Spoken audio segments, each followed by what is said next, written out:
नमस्कार, हमारे digital platform पर आपका स्वागत है। विदेश मंत्री एस जयशंकर ने एक बार फिर पाकिस्तान को सीधे और सख्त शब्दों में चेतावनी दी है। उन्होंने 2008 के मुंबई हमले को भारत और पाकिस्तान के रिश्तों में एक निर्णायक मोड़ बताया है। जयशंकर ने साफ कहा है कि अब भारत सिर्फ बयान नहीं देता, बल्कि जरूरत पड़ने पर ठोस जवाब भी देता है। उन्होंने ऐसा क्यों कहा और पाकिस्तान को लेकर उनका रुख इतना सख्त क्यों है, आइए आपको बताएंगे इस वीडियो में विस्तार से।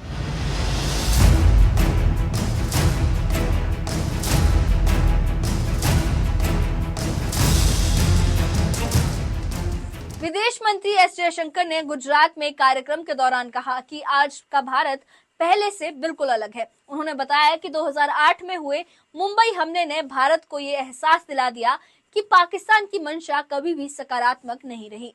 इस हमले में ने न केवल भारत को गहराई से झंझोरा, बल्कि पाकिस्तान के दोहरे रवैये को अंतर्राष्ट्रीय मंच पर भी उजागर कर दिया। जयशंकर ने कहा कि उस वक्त से भारत ने अपनी नीति और सोच दोनों में बड़ा बदलाव किया है। India has changed. I wish I could say Pakistan has changed. They unfortunately are in many ways continuing the bad habits. They are continuing a very negative way of approaching India.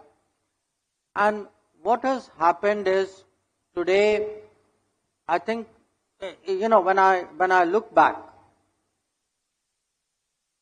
I would say the 26/11 Mumbai terrorist attack, I would regard it in many ways as the turning point.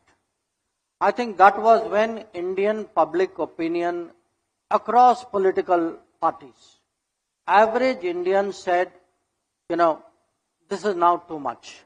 The country cannot accept this kind of behavior from a neighbor.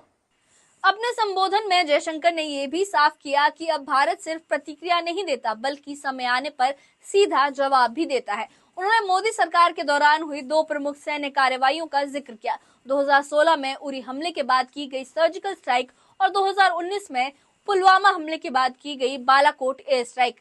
Jaishankar का कहना था कि अब भारत सिर्फ बयान देने तक सीमित नहीं है, बल्कि अपनी सुरक्षा और गरिमा की रक्षा के लिए ठोस कदम भी उठा सकता है। Now, I think that feeling was very, very strong in society. It may not have been entirely understood at that time by the government of the day. That's a different matter.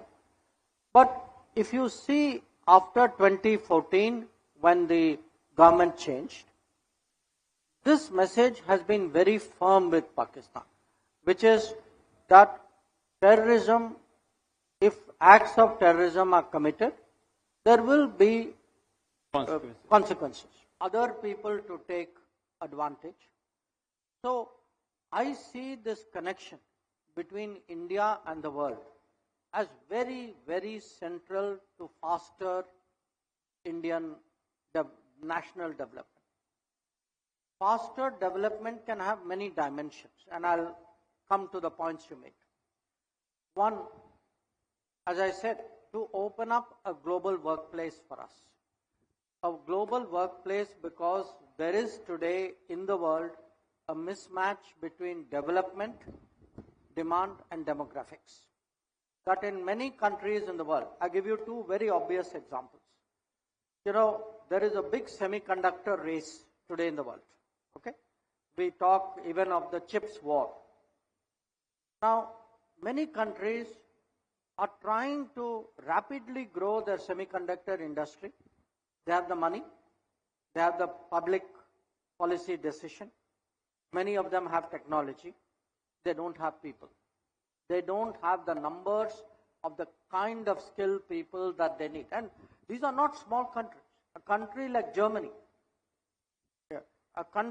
Germany, today is focused on how to import talent for securing its semiconductor capability. In my view, this kind of situation actually applies to many others. I think in US also, today if you ask the US tech industry, for all the other debates that are going on, they need the talent. They need international talent. That is one aspect of it. A second aspect of it, is if you look at what are called Global Capability Centers, GCC. These are capability centers today being established in India by international companies.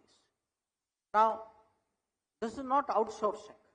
These are people who are conducting the cutting edge research, people who are doing the designing, people who are doing their innovations.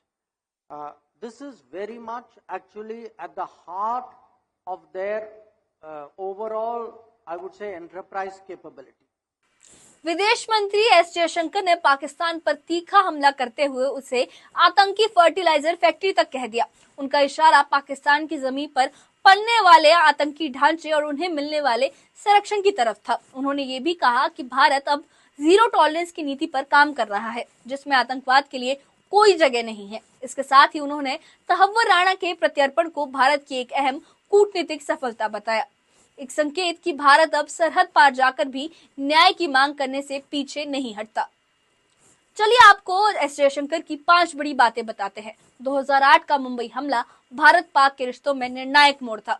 उन्होंने ये भी कहा कि पाकिस्तान अपनी आतंकी नीतियों से बाहर नहीं आया है और साथ में कहा कि भारत अब जीरो टॉलरेंस नीति अपना चुका है और 2014 के बाद भारत का दृष्टिकोण और अधिक साफ और मजबूत हुआ है।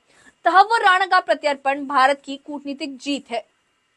चलिए अब आपको भारत और पाकिस्तान के रिश्तों का इतिहास बताते हैं।